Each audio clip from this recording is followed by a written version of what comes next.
안녕하세요. 지금 이 순간 여러분 어떤 관심과 또 어떤 필요로 살고 계십니까? 진정 사람으로 태어나서 사람답게 사는 삶을 언제나 우리는 원하고 있잖아요. 속성이 그러니까요. 근데 얼마만큼 우리가 그렇게 살고 있는지요. 다시 한번 질문을 던지면서 오늘 이야기를 나눠볼까 합니다. 저는 아침에 저희 교회에서 전도가 있어서 건빵 가지고 전도를 하거든요. 그래서 동네 한 바퀴를 저는 돌아요. 이렇게 상가 같은데 돌다 보면은 이제 그 사람들 사장님도 만나고 종업원도 만나고 그분들한테 안녕하세요. 좋은 하루 되세요. 추억의 건빵이 왔습니다. 이렇게 하면서 또 뭐 반응을 하실 때는 같이 이야기도 나누고 예, 그러면서 제 마음이 흡족하더라고요.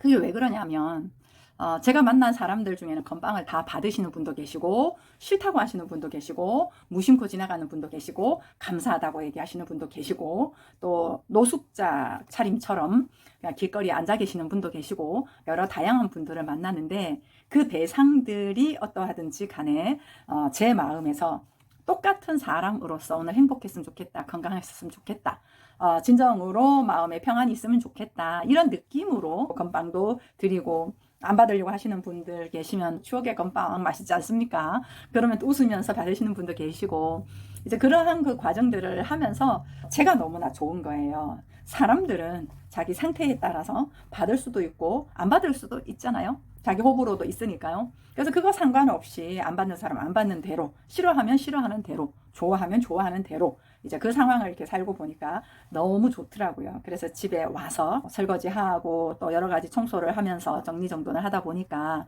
정말 지금 이 순간이 사실이구나. 이게 계속 삶을 살면서 선명해지는 거예요.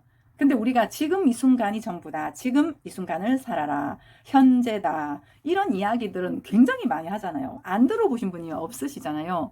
근데 과연 얼마나 우리가 현재를 살고 계시며, 아니, 이 말은 좀 맞지는 않아요. 왜냐하면 현재를 살고 있기 때문에 그렇습니다. 근데 그 현재의 풍성함, 현재라고 하는 것에 만족함, 예수님의 탄생 때 임마누엘이라 하리라 이렇게 했잖아요. 근데 그 임마누엘이라고 하는 그 삶이라고 하는 부분은 구분함이 없는 거거든요. 다만 여기에서 내가 지금 필요하냐 안 하느냐에 따라서 우선순위를 매기면서 하고 안 하고 라고 하는 부분이 정해지는 거지, 하기 싫어, 못해, 안 해, 귀찮아 이런 느낌은 아니거든요. 그래서 이런 현재를 이렇게 삶을 자꾸 사는 폭과 그 깊이와 진함이 되어지면 되어질수록 공간의 구분, 시간이라고 하는 구분들이 함께 더불어 살 때 물리적인 시간 개념들은 있을 수 있잖아요. 우리가 만나고 약속을 해야 되니까요. 그런 것이긴 하지만 시간에 매이지 않은, 공간이라고 하는 것들을 우리가 활용을 하지만 공간에 매이지 않는, 야, 이게 굉장히 우리가 그 참 살아있는 팔딱팔딱 뛰는 그 느낌으로 사는 영적인 존재다라는 것이 성경에서 이야기를 해놓은 본질적인 그런 부분이란 말이죠. 그래서 이러한 것들을 계속 움직일 때는 샘솟는 에너지가 늘 함께 상존하는 것 같습니다.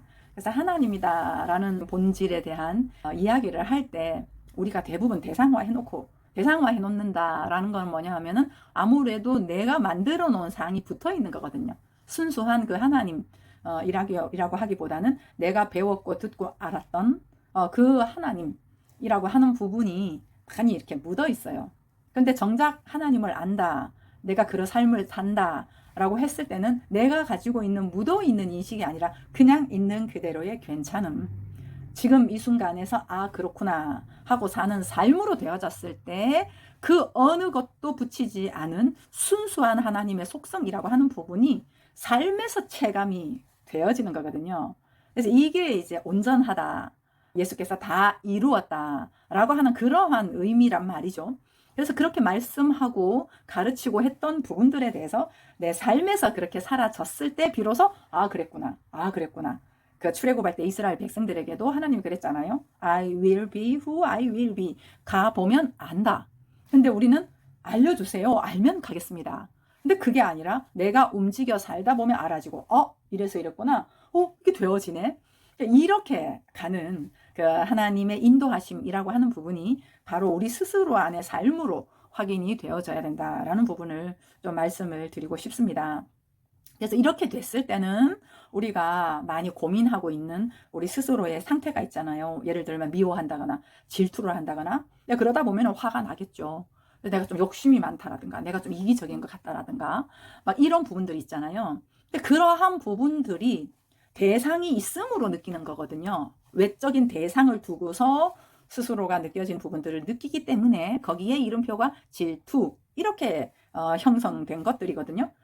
그래서 스스로의 삶이다. 있는 그대로 온전하다. 스스로가 느껴지는 그 느낌. 오롯이 그 느낌으로부터 삶을 살 때, 그 삶을 살 때에는 질투가 없어요. 그리고 욕심이 없어요. 이기적이다. 이런 부분이 없어요. 언제나 스스로가 필요한 부분에서 느껴지는 거거든요. 근데 대상을 뒀을 때 무엇인가 내가 저거를 좀 갖고 싶다. 좀 뺏고 싶다. 나도 쟤처럼 했으면 좋겠다라는 것들이 질투, 욕심, 이기심, 쟤보다 내가 더 많았으면 좋겠어 하는 전부 다 대상하고의 연결점 때문에 그런 거거든요.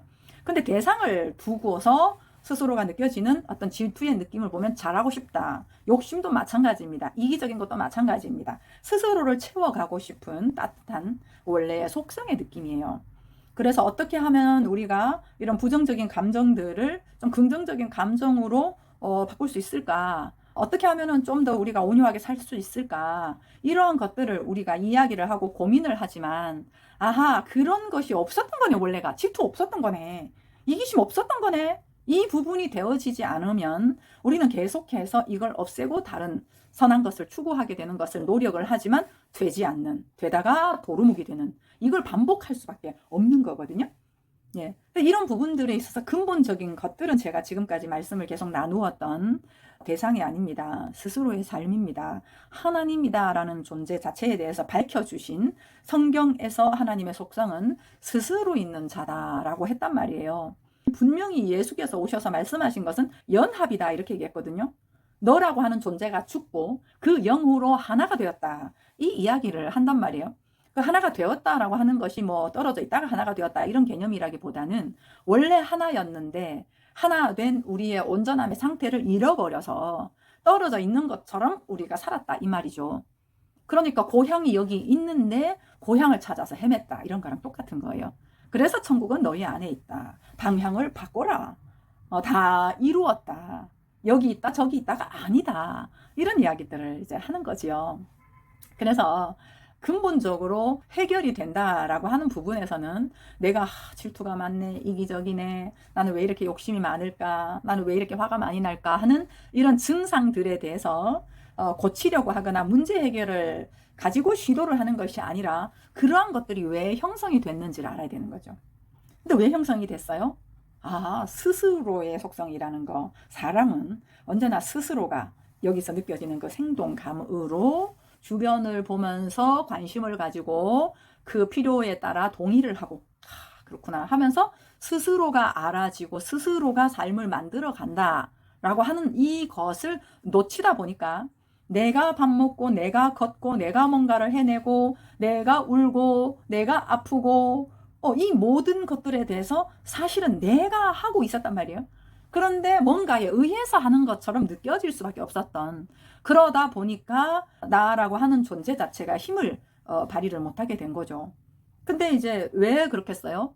무엇인가 이렇게 죽어가는 것이라든가 내가 원치 않았는데 사고가 난다든가 내가 뭔가를 시도하지 않았는데 뭔가 주어졌다거나 뭐 이런 것들이 있다 보니까 정말 무엇인가가 있어서 나를 도와줘야 되고 무엇인가가 있어서 어쩌면 나를 방해를 하고 이런 무형적인 어떤 것들에 우리가 힘을 실을 수밖에 없었던, 그래서 거기로부터 이제 사단이 우리보다 더 커지게 되고 또 하나님이라고 하는 존재 자체를 외적인 대상으로 나와 분리해서 놓을 수밖에 없는 그러한 삶을 살아올 수밖에 없었다라는 거죠. 이제 그런 부분들은 우리가 우리 스스로의 속성을 몰라서 그런 거예요. 내가 가지고 있는 형성된 내 인식 체계로서 나는 이런 걸 잘해, 이런 걸 못해. 그러다 보니까 어떤 걸 잘했을 때 이건 내 힘이 아니야. 이런 거를 이제 좀 못했을 때는 나는 이렇게 힘이 없는 사람이야. 이렇게 우리가 가져갈 수밖에 없었던 그러한 암들이, 부분적인 암들이 그냥 관계를 두고 보이는 물리적인 세계에서 살아가고 있는 그 패턴에서의 지식들, 그러한 것들이 내가 어떤 존재다라는 것을 형성할 수밖에 없었던, 그러니까 육적인 체계인 거죠. 성경으로 말하면. 근데 이제는 육신을 따라 사는 게 아니다. 영으로 말미암아 사는 자가 살리라. 이런 이야기를 한 것 자체는 영적인 시각으로 우리가 우리 스스로의 삶을 재해석해야 된다라고 하는 부분인 거죠. 그럼 영적인 그 시각이라고 하는 건 하나님의 본질적인 속성과 다를 수가 없지 않겠습니까?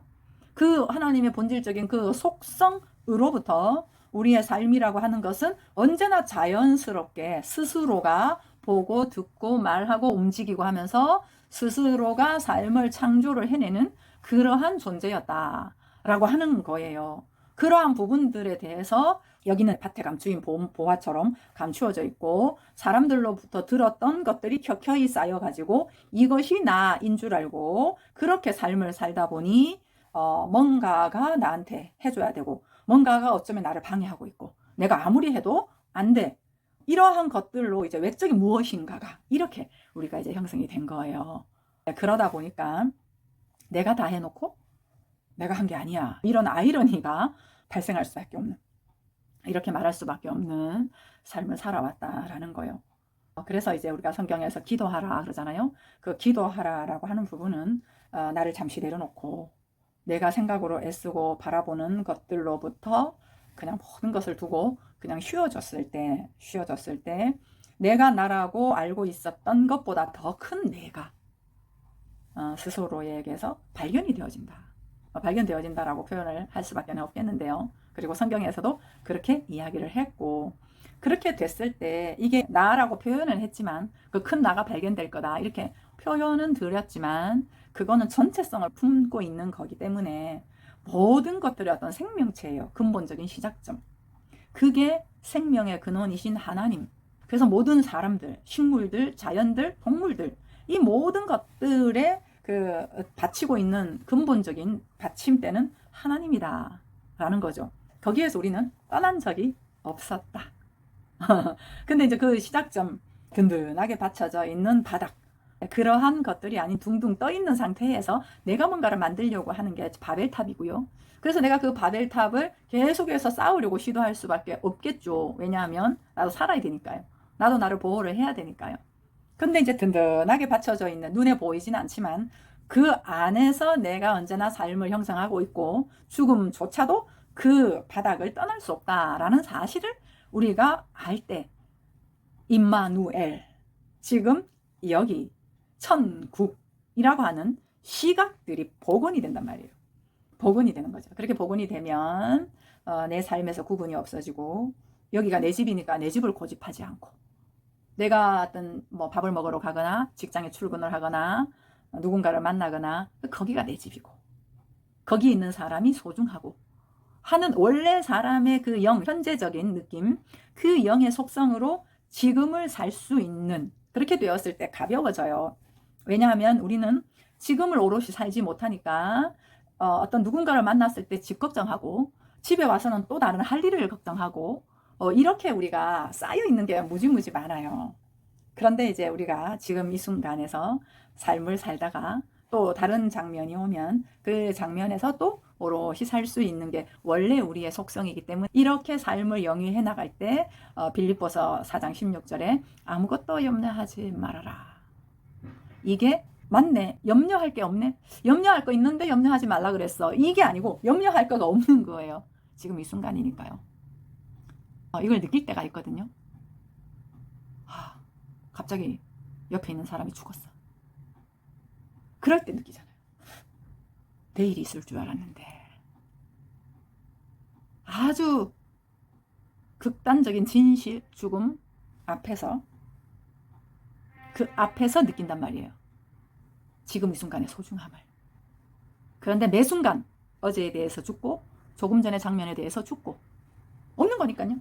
지금 이 순간이니까요. 그 죽음을 살고 매 순간 1초 1초를 그렇게 이제 살다 보면 죽음이 없는 거죠. 왜냐하면 그 영은 언제나 매 순간 매 순간을 사는 거니까요. 현재라고 하는 부분은 말로만 아니라 정말 이 순간이 전부고요. 근데 전부라고 하는 것이 삶으로 자꾸 이렇게 알아지잖아요. 그러면 너무 좋아요. 너무 좋고 풍성함, 만족감, 충만함, 이러한 부분들이 있고 이 현재라고 하는 부분이 또 기도하는 현장이나 아니면은 어떤 현재라는 곳을 떠나서 다른 곳에서 고요하게 있을 때 그때만 있는 것이 아니라 이러한 느낌들은 언제나 스스로에게 상존하고 이 전체에 사실은 상존하기 때문에 일에 대한 구분, 어떤 내가 하는 행동, 움직임에 대한 구분이 없이 이 느낌으로 삶을 살 수 있기 때문에 모든 삼라만상에 편재해 있다. 이런 표현들을 쓸 수가 있는 거죠. 그러면은 그 하나님의 편재성, 그러한 편재성에 대해서 내 삶으로 되었을 때는 내가 사는 삶에서도 모든 것들을 살 수 있는, 비로소 쉼이 되고 자유함이 되고 어느 것 구분 없이 살 수 있으니 전체를 가진 자로서 살게 되는 거죠. 여러분, 사랑합니다.